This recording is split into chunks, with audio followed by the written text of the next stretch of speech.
ہیں۔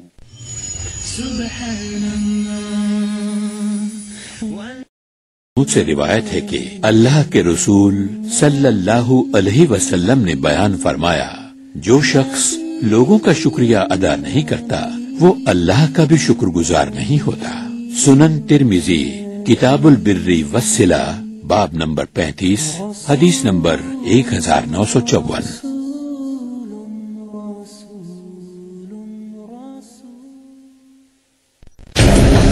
پیس T V پیش کرتا ہے 30 سے زیادہ علماء کرام۔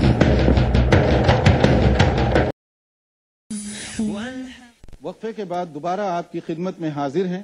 اور وقفے سے پہلے ہم نے تقوی اور متقی اس کی اہمیت کے حوالے سے کچھ باتیں بتائی ہیں۔ اب آئیے کہ تقوی کے فائدے کیا ہوتے ہیں اس کو بھی ہم ذرا پہچانیں، تاکہ علی وجہ البصیرہ سمجھ کر ہم اپنے اندر یہ صفت پیدا کرنے کی کوشش کریں۔ سورہ اعراف آیت نمبر 96، اس میں اللہ تعالیٰ کی طرف سے ایک بشارت دی گئی، ایک خوشخبری دی گئی متقی بندوں کے لیے۔ وَلَوْ أَنَّ أَهْلَ الْقُرَىٰ آمَنُوا وَاتَّقَوْا لَفَتَحْنَا عَلَيْهِمْ بَرَكَاتٍ مِّنَ السَّمَاءِ وَالْأَرْضِ، کہ اگر یہ جو اہل قریہ ہیں، گاؤں والے، علاقے والے، بستی والے لوگ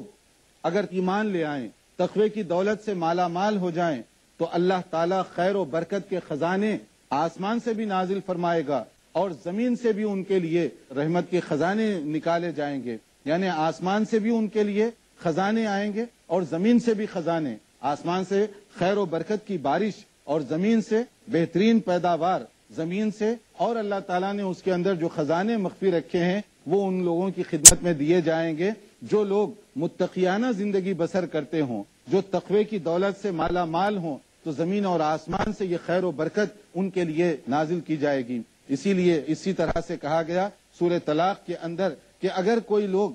اللہ تعالیٰ کا تقوی اختیار کریں، وَمَن يَتَّقِ اللَّهَ يَجْعَل لَّهُ مَخْرَجًا وَيَرْزُقْهُ مِنْ حَيْثُ لَا يَحْتَسِبُ، جو اللہ تعالیٰ کا تقوی اختیار کریں تو اللہ تعالیٰ ان پر کیسے فضل فرماتے ہیں، ہر رنج و غم سے، ہر پریشانی سے، ہر مصیبت سے ان کو نجات دے دی جاتی ہے، کیونکہ وہ اللہ کے دوست جو بن گئے، اللہ کے ولی جو بن گئے۔ بھلا اللہ تعالیٰ اپنے اولیاء کو ضائع فرمائے گا؟ آپ اگر کسی کو اپنا دوست بنا لیں تو آپ کی یہ خواہش ہوتی ہے کہ اگر اس کی کوئی مصیبت ہو تو آپ دور کریں اس کی مصیبت کو۔ مصیبت کے وقت میں کام آنے والے ہی کو صحیح دوست سمجھا جاتا ہے، تو آپ کا کیا خیال ہے؟ اللہ رب العالمین کسی کو دوست بنائے اور وہ مصیبت اور پریشانی میں اس کو ویسے ہی چھوڑ دے؟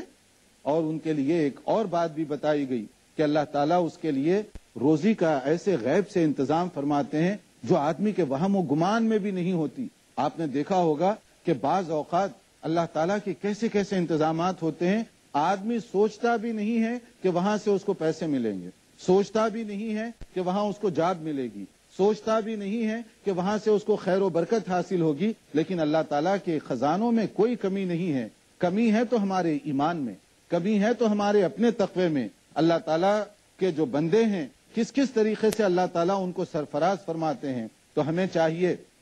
کہ اللہ تعالیٰ کی اس آفر سے فائدہ اٹھائیں، فائدہ اٹھانے کے لیے اپنے اندر یہ صفت پیدا کریں، اور یہ صفت دل و دماغ کو متقی بنانے کے بعد ہی حاصل ہوگی، ورنہ جیسے میں نے کہا ظاہری اداکاری، ظاہری رسم و رواج، ظاہری ڈھونگ یہ کر لینے سے کوئی آدمی اللہ کی نظر میں متقی نہیں بن سکتا، بلکہ وہاں کیا ہے معیار؟ جیسے سورہ حجرات میں مشہور آیت جو جس کے بارے میں کہا گیا، ان اکرمکم عند اللہ اتقاکم، تم میں سب سے زیادہ آنریبل، سب سے زیادہ عزت والا، سب سے زیادہ محترم آدمی وہ ہے جو سب سے زیادہ متقی ہو۔ یہ نہیں کہا گیا کہ جس کے کپڑے سب سے زیادہ جو ہے دیکھنے میں بہت ہی زیادہ اپ ٹو ڈیٹ لباس وہ پہنتا ہو، بہت بڑے بڑے وہ اس کے لباس اور بہت بڑا بڑا انداز ہو اس کا، نہیں، بلکہ کہا گیا اتقاکم، جو سب سے زیادہ اللہ تعالیٰ سے ڈرنے والا ہے، جو سب سے زیادہ متقی ہے اللہ کی نظر میں، اسی کا مقام بہت اونچا ہے۔ اسی لیے آپ دیکھیں رسول پاک صلی اللہ علیہ وسلم کی پہلی صف میں کون سے صحابہ کرام بیٹھتے تھے؟ جہاں حضرت ابو بکر کو جگہ مل رہی ہے، جہاں حضرت عمر کو، جہاں حضرت عثمان، جہاں حضرت علی رضوان اللہ علیہ اجمعین کو جگہ مل رہی ہے، وہیں پر صف اول میں بلال حبشی رضی اللہ تعالی عنہ کو، سلمان فارسی رضی اللہ عنہ کو،